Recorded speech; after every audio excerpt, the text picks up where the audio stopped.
Preparing. Setting up your meeting for Facebook Live. Done. Redirecting to Facebook Live. And it looks like we are now live. Got it. We are on. Cool. Can you see me is the question. Yes. Yes. All right. I'm going to get my little phone ready too to see any comments. I can do the comments if you want. Okay. I'll just have it ready just in case. You never know. So welcoming everybody who's coming on. I'm going to pull you up here so I can see what's going on. It's difficult when you're on Zoom. Because I like to talk to people. I don't like talking to myself. Talk to me. Diane quite enjoys talking to herself. Me, not so much. I talk to myself all the time. Here's the true introvert. I'm actually a little bit of an introvert too. Okay, so we're going to look on Those Two Sisters. Time to Shine. Is anyone on yet, Diane? Let's have a little look. You can just talk to me. I can, and people will jump on. Oh, we are. There we go. Let's get started because people will watch Yes. Right, we're on. We are ready to go. So welcome everyone to the Thursday night masterclass with Those Two Sisters, being myself and my gorgeous sister. I'll point that way. That's the way she is on my screen, Diane McKendrick. And we do these now pretty much every Thursday night, depending on what we've got on, because every now and again our schedules Depending on clash. how many hot dinner dates we have. Yeah. We do Pretty have much. Yeah, so if you see us playing around with the times a little bit, just work with us here because we are busy women and we need to sometimes reschedule. But our aim is to give some sort of content back every Thursday, whether it be a lunchtime or an evening class for you guys who are listening. Diane's going to keep an eye on the comments and let me know who is watching. If you're watching, we love you. Get in there and Susan, get in there and get interactive and comment and make sure that we know who's watching, because if you've ever done these, it's much easier when people are interacting. So as many comments as you can, and the other beauty when you comment is it boosts the algorithm and it posts on more people's pages. We need people to hear this content. So today we're talking about connection or disconnection, or the lack of connection we have. My children are not in bed. I've told them strictly they're not to come in, and there's knocking at the door. Go to bed, please. Is it 7:30, Mum? Yes, it's 7:30, Mum. Good night. I love you. Oh, she's stomping her feet. Is that Macy? School holidays. Mila, get them to bed. Get her to bed, please. Say good night to everybody. Good night. There's only one person. Yeah, they're watching on Facebook Live. There's millions of people watching us. Everyone say hi, Miller and Macy. Say hello and good night. And Okay. go to bed. This is the joys of single mothering. All right. Good night. Take your sister to bed, please. Oh my goodness. Okay. Okay. Good night. Good night. Michelle might have to mute herself. It's not my name. Okay. Get out, please. Thank you. Good job. Ta-ta. Love you. Ah. No, seriously. This is like real life. Oh. All right. Love you for real life. See ya. I love you. Love you for real life. Hugs. Mom, it's spelled my name and I. Yeah, it spelled your name wrong. Chuff off. Bye. Chuff off. Okay. You chuff off. Chuff off. Please, guys, go. Shut the door. Thank you. Chuff off. Right. So, different. I've got a bit red. That was a bit stressful. Oh my God. I swear to Take God. a I deep thought, breath in. no, it's all good. People understand what it's like to have And kids. out. Now I've given them their attention, they will disappear. So a different format tonight. I'm really into this book. If anyone's been watching my Instagram stories, I'm reading this book at the moment. It is called This One Wild and Precious Life. A little story on how I came across the book, because it's really interesting when you start to really tap in and trust your intuition and understand that when you feel something, it's usually spot on. So I was up at Forest Lake Shops where they have a little bookcase full of just secondhand books where people are able to just swap books. It's like a little book club. Kids always want to have a look in there and we always dig around. And this one particular day, we were in there fishing around for books. There's like bookcases of books. And I very rarely look because I don't have time usually to read books. So I tell myself. And I don't know, I just had this little thing come into my head saying you need to reach out and get this book. A book. And they're all shitty ones that, the books no one wants. Everybody else wants. Yeah. When you're like the Lifeline bid, you just hoik everything you don't want. And the bookshelf's usually full of old terrible books like novels and fictions that your mother used to read in the 60s and stuff. Anyway, this one book out of all of them, I just felt drawn to it. I reached out. I just didn't even know what it was about. I looked at it. I was like, I don't know why, but I feel I need this book. I took it home and I started reading it, and I've just Oh my God, I've gone to town. I've got highlighters, I've got pens, I just can't get enough of it because it's talking straight to my soul. So I thought the format for tonight, and typical Diane Michelle style, we never really rehearse how we present. So I thought I wanted to share some things that I learned from the book, and it's all about connection and loneliness, and then just get a little bit of it like a chit chat going with myself and Diane about the topic of loneliness and connection and disconnection. So the chapter I've chosen to book club tonight is called All the Lonely People. And it's basically saying that we have this massive disconnect in the world. It's huge. We can feel it at a visceral level. And it's presenting as loneliness. So that little horrible feeling you get when you wake up in the morning at 2 o'clock in the morning or 3 o'clock in the morning, it just presents itself wham, bam, into your guts or your heart or whatever it is. When do you feel it? Or when did you feel it, Diane? So a particular time of the day? Yeah, all the time. Like for me, I connected it with, or it felt like something was wrong with me. And it wasn't until someone said to me one day, and it just like landed big time. She just said, "Oh, it sounds like you're lonely." And I just burst into tears. This was before I cried. I never used to cry because I was so disconnected and I would numb everything. And she just said, "Oh, it sounds like you're lonely." And in the moment she said those words lonely, it was just like a cascade of tears. Yeah. So it presents as a feeling or lack of connection, but it's actually the root problem is that we're lonely, and it's become like an epidemic. Stuff the pandemic of COVID. It's made us on some part. Oh, I've got full goosebumps. It's made us some parts probably get banned now. Probably won't be able to show this video because I've said the C word. But it's some parts it's made that loneliness even triple million times worse, but other parts it's brought people together.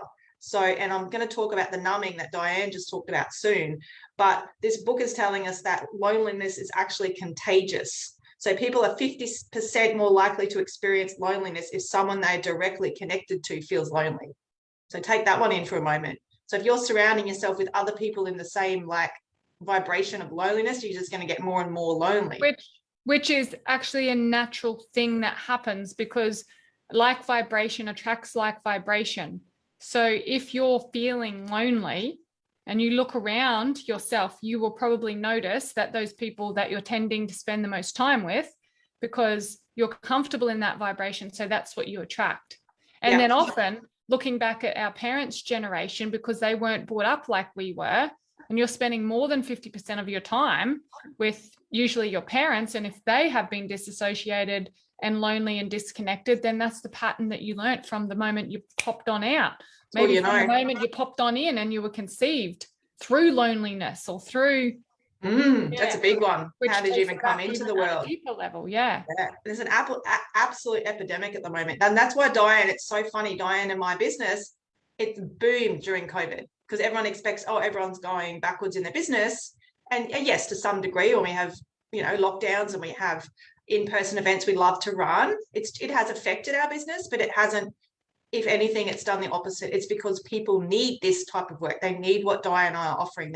They need the connection. They need that feeling to get rid of this loneliness.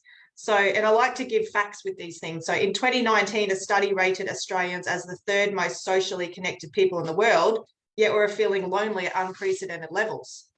So I was telling Diane the other day about this study that, oh my God, this just blew my mind. And it's a Harvard, a University of Virginia and Harvard University study of psychologists that found putting people in a room without their phone and without a book and nothing to do with their thoughts for 15 minutes. I thought it was 40 minutes. It's 15 minutes over. They're left alone and they could get out of it by giving themselves a self-administered painful electric shock. And 2/3 of men gave themselves the shock. That's ridiculous. And 1/4 of women gave themselves the shock. Who on here watching this now or later, if you're watching the replay, what comes up for you if we were to say sit in a room by yourself with no distraction, no phone, no book, no pen and paper, no coffee, no drink of water, just you in a room with the 4 walls and yourself? What comes up for you? Give us some words. Into the body. Feel into your body. Like, is it that kick in the guts feeling? Is it, maybe you're excited that you can get 15 minutes. Well, A lot of people, some people they're craving their connection by themselves because they're not getting it anywhere else. So I'd love to hear anyone's comments on how that would make them feel. Ginny says excited. Yes, some people are craving it. But Ginny's done a lot of work. Yeah, that's right. That's right. Way back in the day, Virginie, when you were super duper busy ping-ponging from one thing to the next, not with the awareness that you've got now, would there have been a time perhaps that you would have just like, oh my gosh, wouldn't have even thought about it? Give me the electric shock, baby. It's just, when I read that, I literally fell off my chair. I was like, are you, like, seriously? Like, I know sometimes being with your own thoughts can be a little bit daunting, particularly if you're not used to it, but an electric shock for 15 minutes of being with your own brain, like that's scary. That shows you how much of a pickle this world is in. But the big question is, what are we lonely from? Like, what is causing this? And it isn't from more connections with humans, because we have the ability to connect, again, I've got goosebumps, with as so many people. Technology has enabled us to connect with so many people. So why are we still lonely? And yes. When you're out and about and you're driving and there's people all around you, or you're in the shopping center, I remember an experience, again, just sharing here to help people land and drop in. Back when I was lonely, I remember being in a room at a 21st full of people, and they were all close family and friends. And I've never felt as lonely as I felt on that night. And I actually felt that lonely that I was watching myself in third person from outside. Like, I was at this party and I knew people quite well. It was one of my best friends. So I knew all her family, but I just felt so disconnected and so lonely. I literally was watching myself in third person from the roof. Yeah. And that was... You know what it is? It's not the lack of connection. It's the lack of meaningful connection. It's the meaningful connection, not just connection, because there's a superficial connection. And back then, that's a good point, because back then it wouldn't have been unusual for me to finish work. I was working in an office with 10 people, and then I'd finish work on a Friday afternoon, have Friday afternoon drinks with those 10 people. And then I would have a birthday party to go to, an engagement. Remember these days, Michelle, an engagement party to go to. Wouldn't have been unusual for me to go to 3 or 4 events that night. So I was seeing a surplus of people, working with people, drinking with people, eating with people, and feeling so extremely lonely. So that's what Michelle's saying. It's like I had connection, but it wasn't meaningful connection, because it was just surface level for me, because I was trying to fill the void inside of me with the people. I was outsourcing. I didn't realize I was doing this. Some of us do it with work. I was doing it with people. Some of us do it with food, but outsourcing, what Michelle's going to get to and tell you about. Yeah, because the other thing, we're lonely from the meaningful connection with other people, but we're also lonely from ourselves. Because we have forgotten how to connect in with ourselves. And the numbing that you talked about, that sort of dropping down in that dumb state, this was like, I had the biggest aha moment when I read this, but she said, in the times of crisis, the human species is genetically programmed to seek out other humans to survive. Humans' touch sees us, this is not what I thought it was, us downregulate our autonomic nervous system, which in turn enables us to overcome the fear and helplessness and fight for our survival with our smarts on. There was this one paragraph, and it was about basically saying we are programmed as like, here it is, and it's an evolutionary response to shut down and go numb like this. Like, we can fight or freeze. I like the deer in headlights. The deer pretends it's dead. It stands there and goes, I'm dead. You might do it if it's like a mass shooting or something. You're going to pretend you're dead. That's for your own survival. So you've numbed yourself down and you're frozen to just get through life. And that's what people are doing. They're just playing dead. They're like fully playing dead and numbing themselves, like, because they don't know what else to do, because they're in so much overwhelm with this world and what's going on in the world. And guys, this is not a conscious thing. You're not like, oh my God, life is really hard. I'm going to shut down and numb myself right now.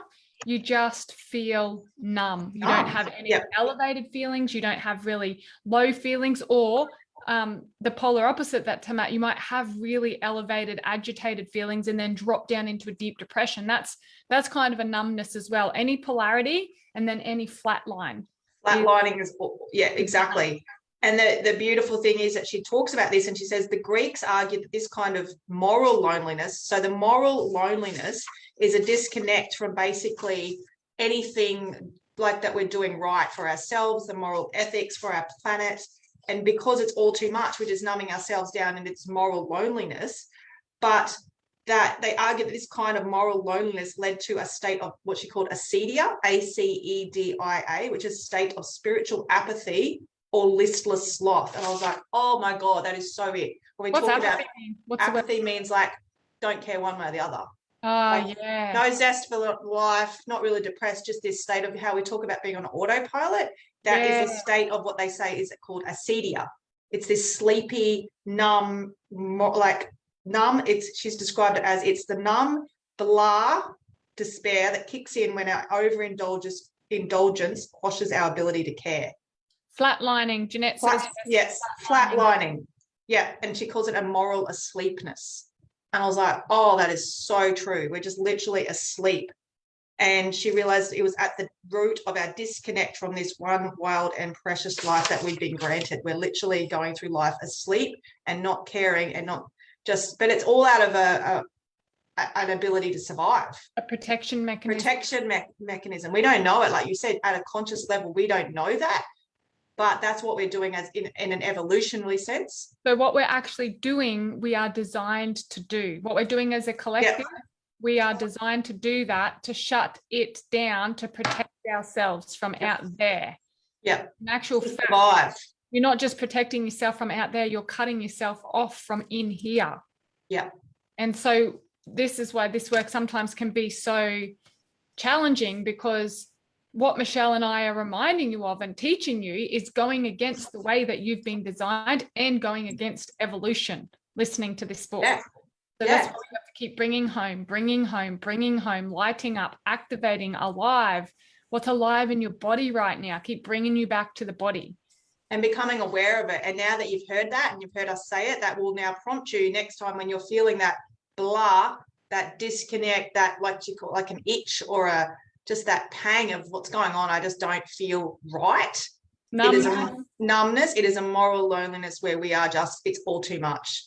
Yeah. We know what's going on with this planet. We know we're killing our planet. We know that we're in a bloody corrupt, bloody God knows what. We know we've got a pandemic. We know that humans have shown some really shit sides of themselves. And some of us that have morals and values just go, and we know that I don't know what to do. Suffering, not just suffering, yes, within our circles, but you extend that out into other countries and other circles of people. We deeply know whether we consciously let ourselves feel it or we numb it or we shut it down, like Michelle's saying. We know that there is people suffering, really tough at the moment. Terribly suffering. And the only way we can deal with that, or one of the only ways that we're wired to deal with that in our evolution, is to numb it, is to disconnect it, is to cut it off and just pretend it's not there. I do it too all the time. We all do it. We're all human. I myself doing it this morning when I was putting my stuff in the wheelie bin to be recycled. There was a little bit of stuff that came up around that moral dilemma of recycling and a little bit of pieces that I'd heard here and there, and I shut it down straight away because I was like, I don't want to take responsibility for that. Yes, that's a big thing. It's a big thing.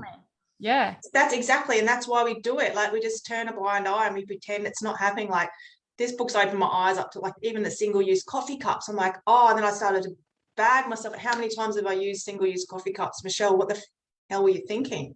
Like honestly, this is the thing. You weren't thinking. I wasn't thinking. I mean, complete auto drive. And you know what? Having this conversation gives me another deeper level of gratitude for our mum. Yes. Because mum is someone who will challenge your thought process and challenge your deep beliefs. And I can be passive aggressive and it's too hard, it's too explosive, it's too persuasive, it's too much, and I'll numb it down. But my mum will keep pressing and keep asking questions, both to Michelle and myself, and go, well, you know, you bang on about all this stuff, but you're using a single-use coffee cup. And then I would be offended and think my mum was criticizing me, or I'd be upset. And I was like, no, mum's just devoted and committed to speaking her truth and how she feels. And she's got a point. Like people like talking like they're acting like they're in this, you know, look at me, I'm this amazing human doing all this great stuff, or they, you know, I'm vegan, I'm animal rights, which is all great. And they're sitting with their plastic vegan smoothie, drinking out of the plastic straw that they're going to throw in the bin, taking selfies and modifying it so they look better. Like, and we're not judging this. No, and I'm not. This is saying what's right and wrong, because we do it. I do it. We are Exactly. doing it right now to And a it's- level of consciousness. It's eye opener. It's an Yeah. eye opener. And the thing with it is what we go into that overwhelm. Oh, well, I can't do anything, so I'll just do nothing. A bit like even when she had a point about watching the news, which I had funny because we tell people not to watch the news. And our point is, well, you can't do anything about it, so why take that vibration on? And she gave us a bit of a punch, like, yeah, okay, you can do something about it, and you need to know. Yes. Instead of Who said shutting your that? eyes. This book Who as said well. that? And her name is Sarah Wilson. She's an Aussie. You know what? Not watching the news is a perfect example of exactly what's happening. Numbing. I can't cope with it. I don't listen to the news. I don't listen to the radio for this exact reason. This is like a really micromanaged little part of why. And we're doing that with all areas of our life. So give us the answer, Michelle. What can we do to find that? Well, the first thing we can do is like, yes, we can do something about it. And what we can do is start increasing our own vibration. Okay, so that's right there. I want you to keep going with that. But when Michelle says stop, yes, there is something we can do about it. I want you to notice what you feel in your body, because when you said that, it was quite confronting to me, because I was like, that means I'm going to have to step up. And I get I'm like, I'm already fucking putting myself out there and doing the things. We can always do more. This takes it to another level. So keep going. You're saying you have to rise to rise up, and if loneliness is contagious, then so is a beautiful vibration, and so is an awareness around the planet, an awareness around morals and ethics, an awareness of what we're doing and what we're promoting. And even more important for, like, blow our own toot and our own horn, but influencers, people that people look up towards.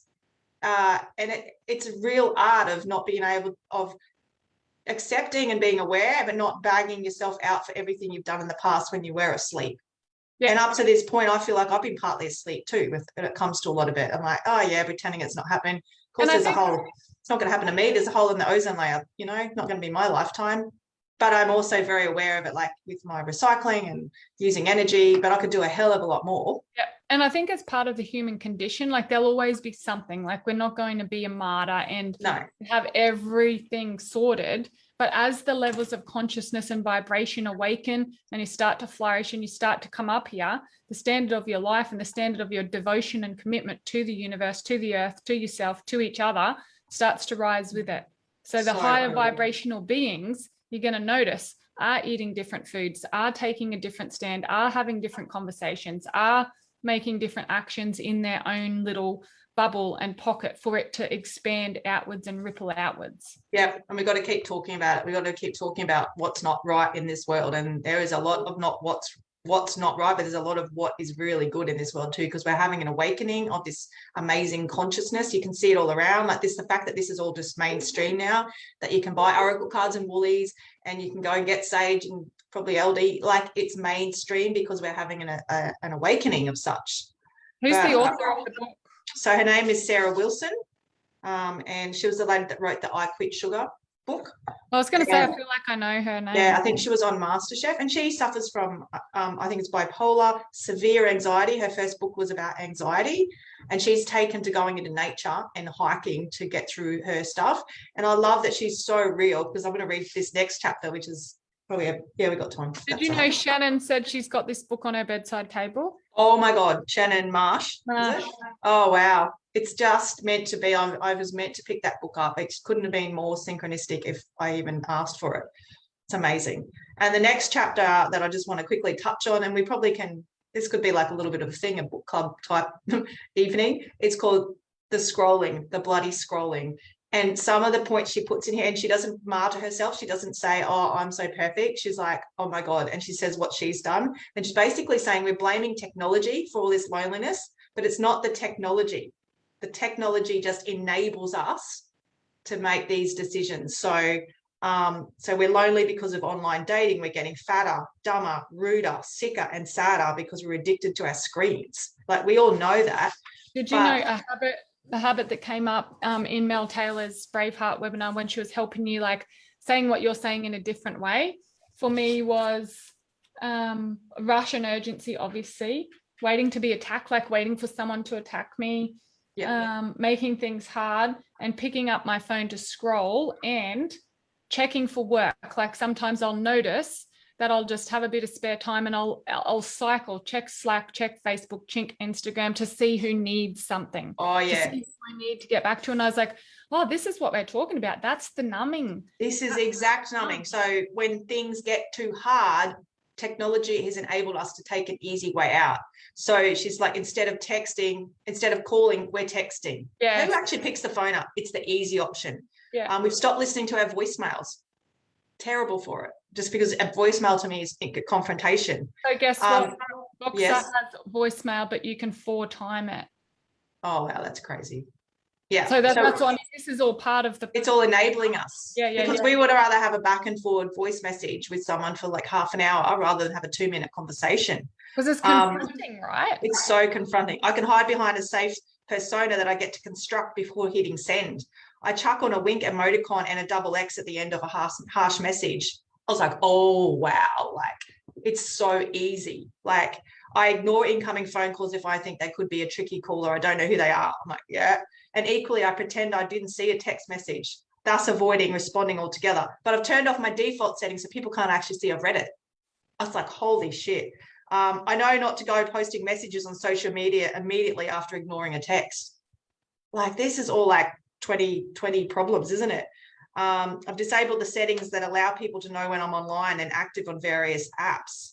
I'm avoiding the potentially ugly, confronting image in the proverbial mirror that another human always holds us to when we are holds up to us when we interact face to face or show up emotionally. So basically, we're scared of going face to face, or because they are a mirror of our things that we don't like about ourselves. They're mirroring that horrible side of ourselves, and it's exposing our vulnerability. And she's talking about IRL. I'm like, what is this IRL? I literally had to Google it. I have no idea what she was talking about. I'm taking notes. In real life. Like, literally, it means we are avoiding IRL. We're avoiding anything that's actually real life. We're taking the easy way out. We're taking the technology way out. If this is what you were talking about, as a conversation gets dull, we pick up our phone and scroll. Okay. So in real life, right? So we're knowing all the things that we're doing to avoid real life, because we're all freaking doing them pretty much all the time, including yourself and yourself. Yeah. What are 3 things that you could offer us that is in real life? Well, first one is straight up like nature. Like getting out in nature, like that is as real as it gets, in the fresh air. And with even device and not friggin' blogging it. Yep. She'll suggest turning your phone off. Like when she hikes, turns her phone off. She uses it for photos, but she actually puts it on airport mode, so she's not interrupted. Yeah. And no blogging. She said she takes photos, but for security and whatever reason, she'll post them at the end of her hike or whatever, things like that. Obviously, real life connection with like deep events, like things that we do, like the Connect with Cacao, or events where you're facing people face to face and actually showing and being vulnerable instead of hiding behind a phone or a message. Is anyone else giving any other, like, what are some other? Let's hear from you guys. Yeah, I want to hear. Because what a lot of us are doing is the disconnect. When is it that you feel most connected to yourself and to someone else? Yeah. And if you can't remember something recently, go back into the past and remember whether it was a conversation, whether it was being in nature, whether it was looking into someone's eyes. Children help bring you right back to reality and presence when they're not fighting. And see, this is the thing. This is why a lot of us have a challenge with our children, because it's the polarity of the disconnect. The kids are making us connect back in, and still we avoid it. Yes. And I found myself having this conversation now. I found myself doing it this afternoon. I had a period of time before dinner to spend time with my kids, and I started to look for work to do. And I was like, no, just sit with them. Do nothing for a moment. Yeah. Instead of like what we do, we go for that quick dopamine hit that gives us that adrenaline, to all that dopamine hit to our brain to reward us by refreshing our feed and checking who's liked our post and how many people have joined our next event. Or another huge one for me, and I'm guessing some others, is learning something.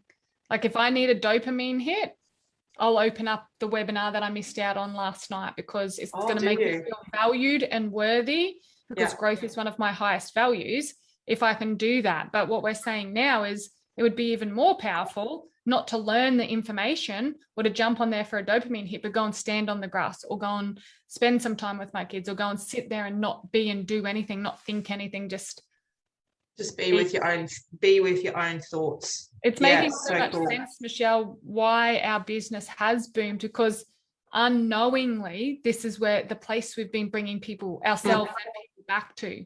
Yeah. With this book and this awareness, we can make it even more IRL. Even more IRL, baby. Yeah. Like the kids running in, that is in real life. Like showing that to people. Yeah. It's not, getting on our Instagram and airbrushing our bloody thigh gap and fixing, like, yes, we all still use filters at times, but I really make an effort to not use filters, like, more often than I use a filter. Also, with this new information, are you going to keep using filters? Oh, yes, I will, but I'm aware of it, because as I feel, as long as you're spending, 70 or 80% in real life and people are seeing the odd filter here and there, it makes for easy viewing on them. They don't have to look at them. I sometimes think it's nicer for the viewers today to actually have a filter on. It's not really about what I think.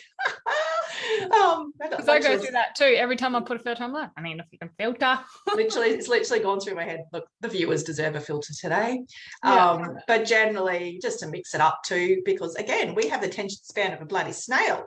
It's getting less and less. It used 15 to be, thanks to TikTok. Yeah, TikTok. It used to be a minute, and it's down to literally 15 seconds. And even on your stories, the block, I'll change, maybe you'll make one black and white, then I'll make one sepia, and I'll make one, because it's keeping people's attention. That is so terrible that that's actually a thing, and then we have to do that to keep people's attention more than bloody 10 seconds. Especially when we talk. What I've got myself doing, because those goes for 10 or 15 seconds, the stories, if they've written it, or I know what the topic is and what they say in that little piece, I'll press past it. Oh yeah, me too. I won't even finish listening to the rest of the thing they say. If they give me a snapshot in words, press, past. That's why you like mine, because you never know what's going to happen. Hey, Darcy. Yes. I don't know if there's going to be a thigh gap or not, if it's going to be in life or in faith life. All right. And the last thing I've got little arrows on this one. This is very important. So back to the beautiful question, what can technology enable? And she says, this pained me horribly to declare it. It enables our human smallness. Bugger. How cool is that? It enables our human smallness. We're keeping ourselves small by using the technology to dumb it all down and to be small and be a nobody. I was like, bingo, because you can't get hurt when you're kept small. You can't get hurt when you hide behind a text instead of a voice. You can't get hurt when you WhatsApp something. It's easy. And another thing she talks about is connection light. I love this. Connection light, LITE, is the cheap diet version of showing up to others and to life. It's when we answer a message with the wink emoticon to avoid giving our opinion or feedback. Thumbs up, like we don't actually engage in it properly. It's a copy paste forward of how's it going, text to 6 people late on a Friday afternoon, instead of mindfully asking if they'd like to meet for an afternoon work drink. Bingo. Yeah, you've got so many options. So many options. And that connection light can provide us with fleeting, marshmallowy dopamine and oxytocin hits.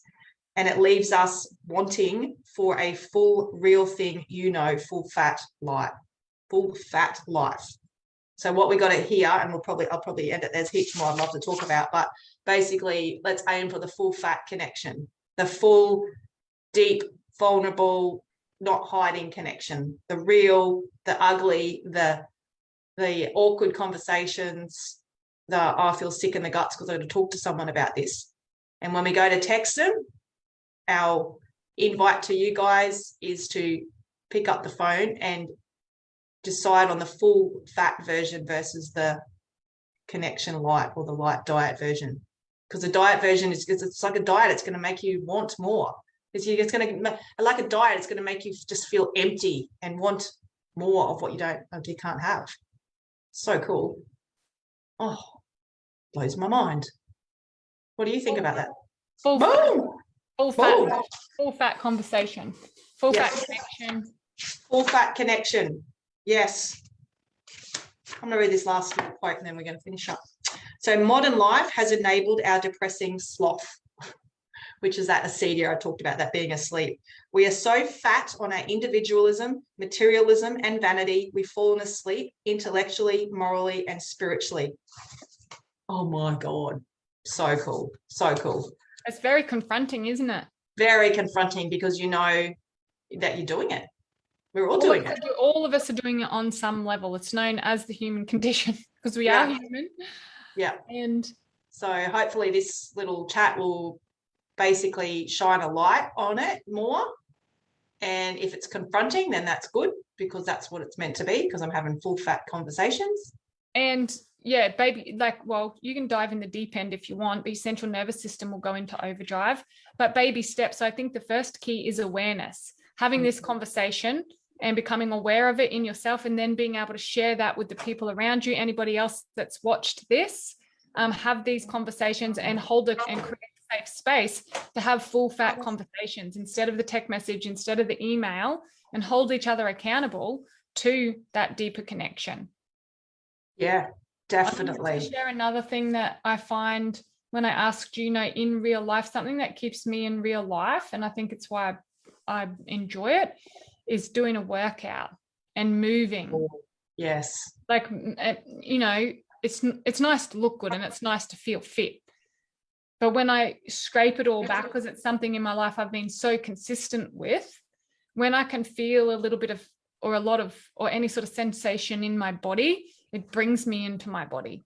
So whether that be dance or yoga or movement for people, for me, it's like light resistance exercise with weights. One, you're going to get hot and get nice. You won't need the filter for the thigh gap because you have real thigh gap. The key here is that it lifts your vibration. And I think it's underrated because the light version of that is you exercise to look good. Yes. Me, I exercise to feel good because it raises my vibration, and then looking good is a byproduct of that. Not the other way around. And I feel like that's what a lot of what advertising has done for us is flicked those things. Even meditation now and veganism and things that were higher vibrational are getting a lower field around them because it's been the light version of it, the diet version of it. Yeah, so true. Social media, so for us to stay small. Because it looks cool too. Like, it's cool to be vegan.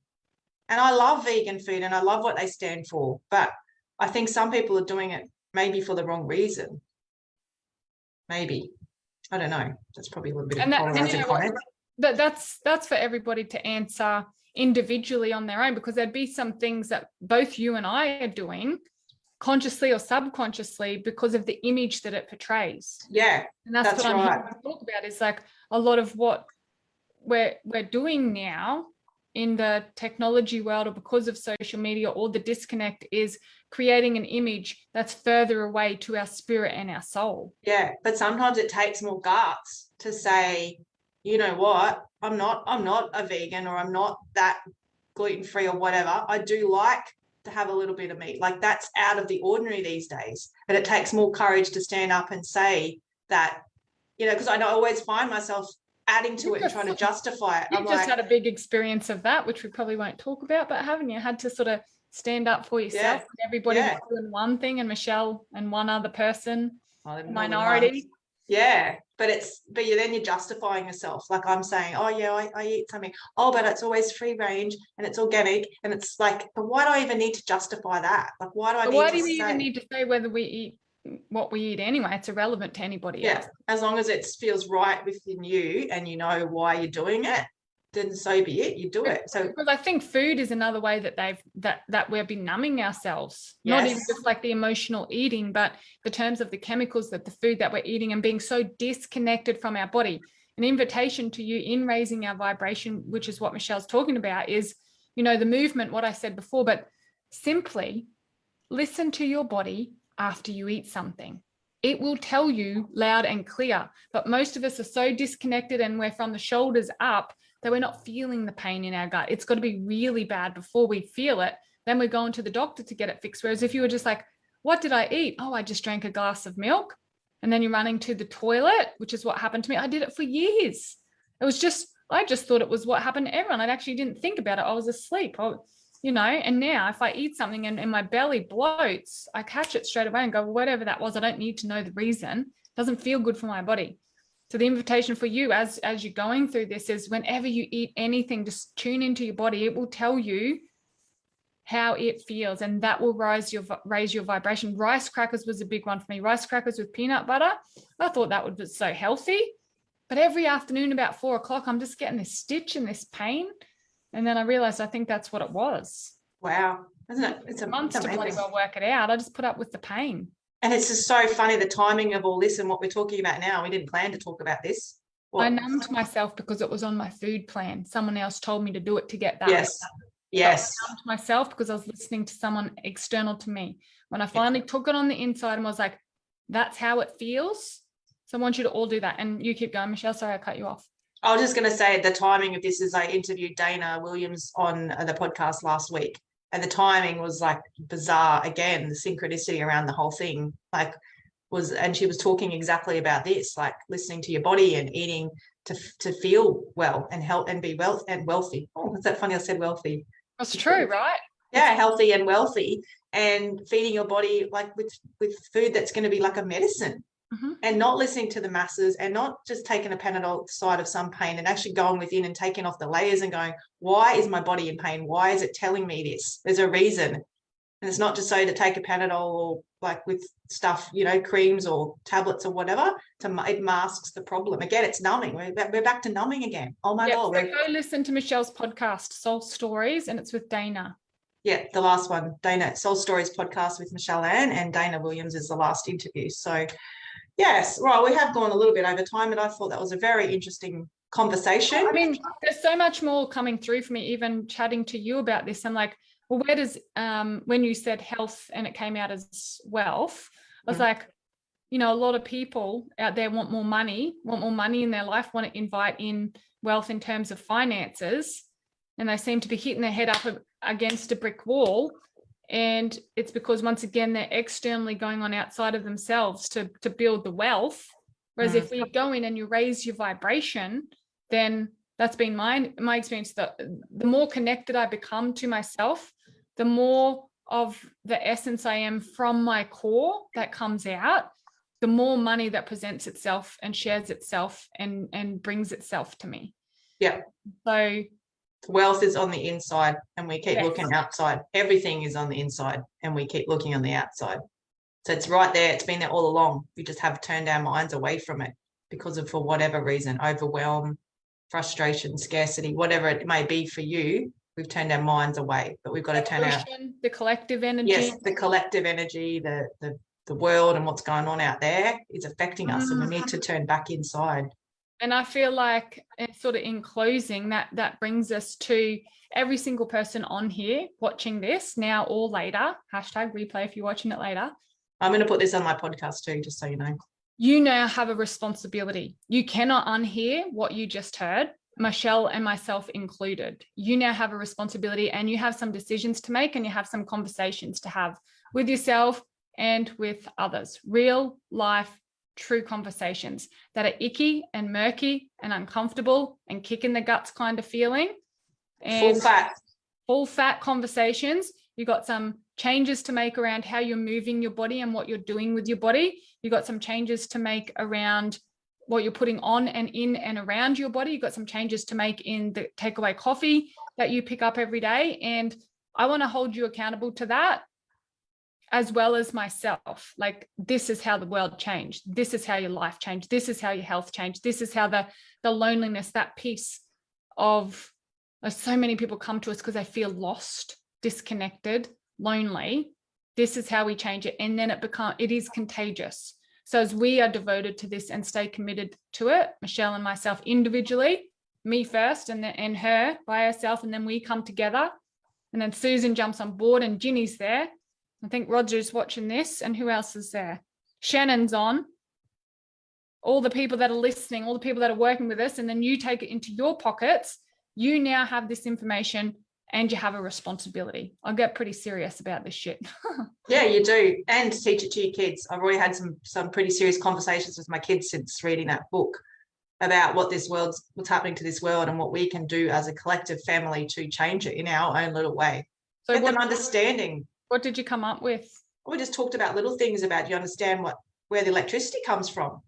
Like what happens when you turn the light on? Do you know what happens when you use the dryer versus hanging your clothes on the line? Just our food, our wastage, how much we're wasting. Don't throw that. Does that have a recycling on the back of it? I've taught them all the recycling things to read the back of the packets. Just the little stuff, like just little things that they're going to grow up in the world knowing. And will be their normal. We've started talking about growing our own food, like seriously, but it was in the heart too hard basket.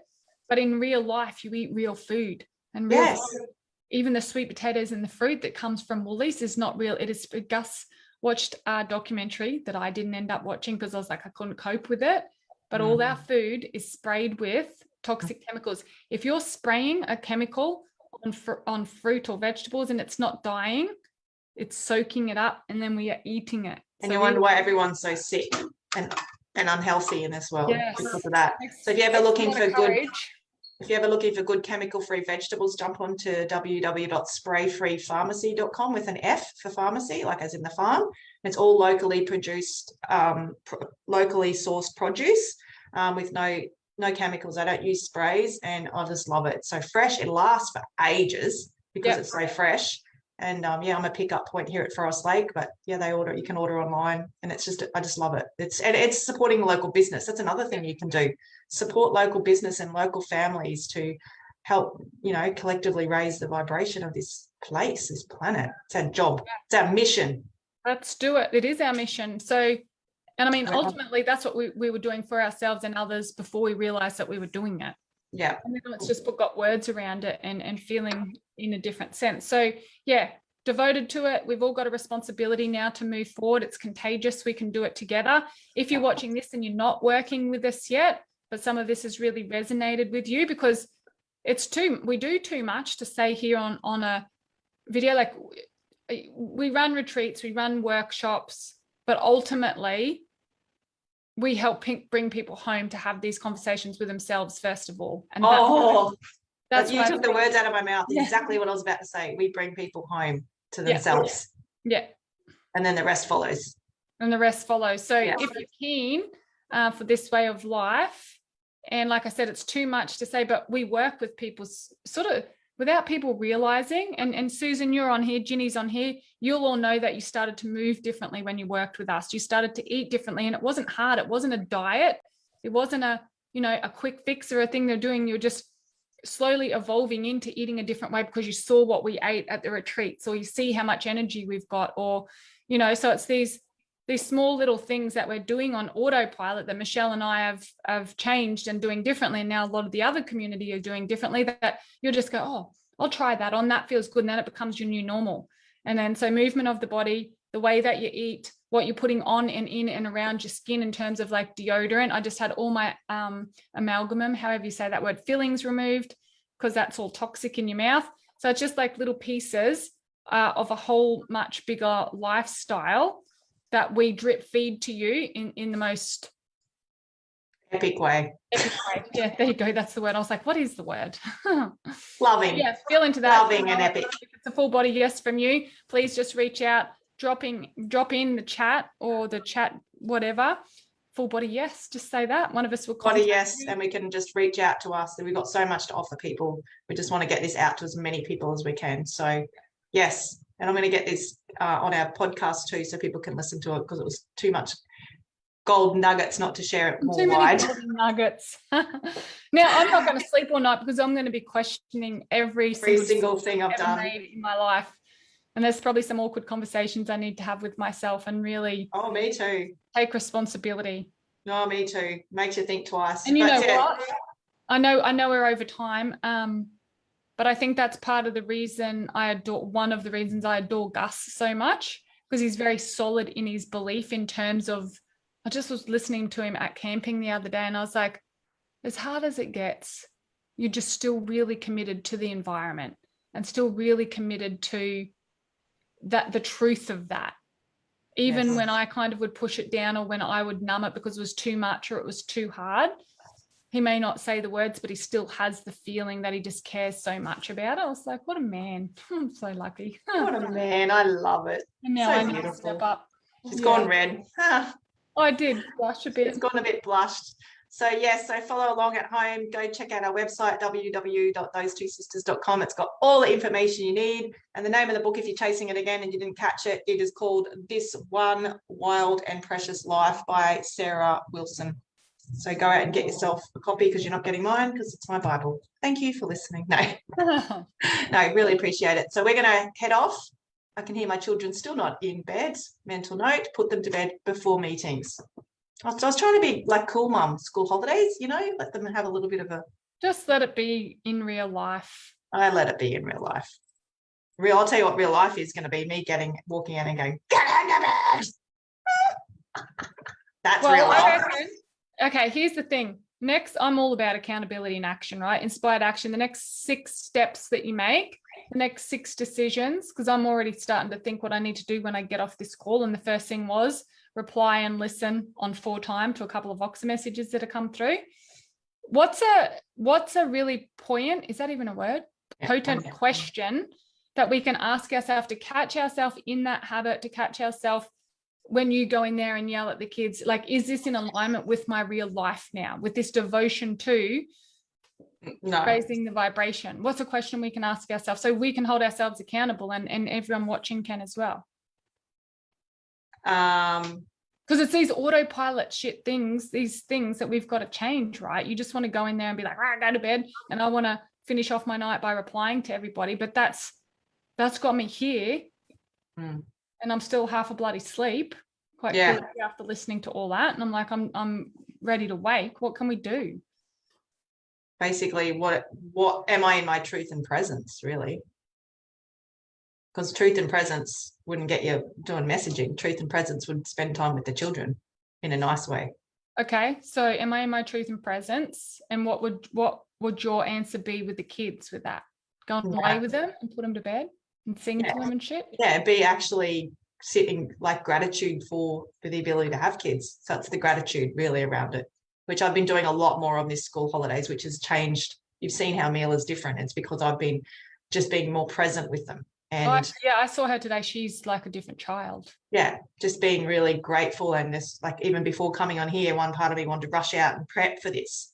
And one part of me was saying, no, Michelle, this is best not prepped. You don't need to prep. This is stuff that's going to come out intuitively. And secondly, spend time with the kids. They want to hug you. Mila was wanting to hug me, like, make the most of this. They were like on me, and I'm just like, okay, just sit. And I just sat and hugged them and didn't rush them into bed, hence why they're still awake. But that's okay. So I won't listen to the messages or check the messages. What are you going to do? That gives me cringe. You know, because the head tells me, oh, that's unprofessional. I should get back to them straight away, blah, blah, blah, blah, blah, blah. But my truth and presence is, you know, I made a commitment to myself not to work much at nights anymore, to really just save my work for daylight hours. So what am I going to do? I might go have a cup of hot water. No cacao. I might even have some cacao, and it's got a little bit of caffeine in it. I'll just have a cup of hot water and then, you know, put the kids to bed, like you said, and spend time with them. And then deal. So anybody that's watching on we want to hear, quickly tell us before we go, Susan's still on, Ginny's on. What were you going to do when you get off? Because you would have had something in your head that you had to do. Yes. And what's the new decision that you're going to make? The new commitment you're going to make. So Michelle's is to be in gratitude for the kids and spend the time gently putting them to bed, or maybe laying them with them or whatever. Mine is to not check messages and not reply because I'm not checking them. That's a big one. I can still feel it in my gut. I'm like, oh, can I actually do it? But this is where it starts, right? It's the little stuff like this. So Virginia's still on, Susan's still on, Michelle Pollitt, Shannon Marsh. Yeah, so Shannon's going to spend time with her hubby. Susan tells me messages will be there tomorrow. That's true. And says, thank you, thank you, thank you. Spray-free pharmacies dropped in there from Michelle Pollitt. Thank you. Yeah, we want to thank you guys as well. So let us know if you're watching this later as well, what you're going to do when you get. Definitely. All righty. So I'm going to say goodbye to everybody, and I'm going to end the meeting, which will stop the Facebook Live recording, hopefully with technology working. And we'll see you another Thursday night. We always market it. You'll see it pop up in the feed. So if you're wondering if we're on or not, just check out our Those Two Sisters Time to Shine Facebook group, and you'll see it advertised in there. So thank you for listening. Great topic. Do you want to tell everyone about the things we've got coming up? Yes, quickly. I don't know any of the dates, but we've got a cacao ceremony coming up. 15th of September, being run by Sandy. 15th of September's gone. October. October is the cacao ceremony, so that's in person at Michelle's house. It's being run by Sandy and Marisol. We have a half-day workshop. 6 steps to soul success. On the 16th of October, day after the cacao circle. We're going to Pumpkin Island. Do they need to know that? We're going on and our next retreat, which is where we dig deep into all of this stuff, is in March next year, the 18th to the 20th of March. Still a few spots left for that. There's a few spots. I reckon if you counted them, it would be pretty full by now. You are just checking out a new location. I've been having conversations. So any other events that you need to tell them about? The Theatre Freedom, which isn't until another month, but keep it on your radar, because I've been speaking to the people that did the one on Tuesday night when I was in the camper van, and Michelle had been at Dream World all day, and there's been some phenomenal results. Theatre Freedom webinar. Again, it's all on the website. So if you're listening or watching this in the future and you're wanting to know what events we've got coming up, you just go to those2sisters.com and check the events tab. And it'll be our Christmas party, of course, lastly but not least. We're having, I know it's going to be epic, amazing Christmas party on the party of the century. Yes, 12th of November at Dovetail's Restaurant. And it's $55 a head unless you're part of our VIP package, our extended family. And for that, you get a free drink on arrival and canapes and live music and amazing company. Can't wait. So get in and get your ticket. Again, it's on our website. All right. Love you and leave you guys. Thank you so much. Big hugs. See you.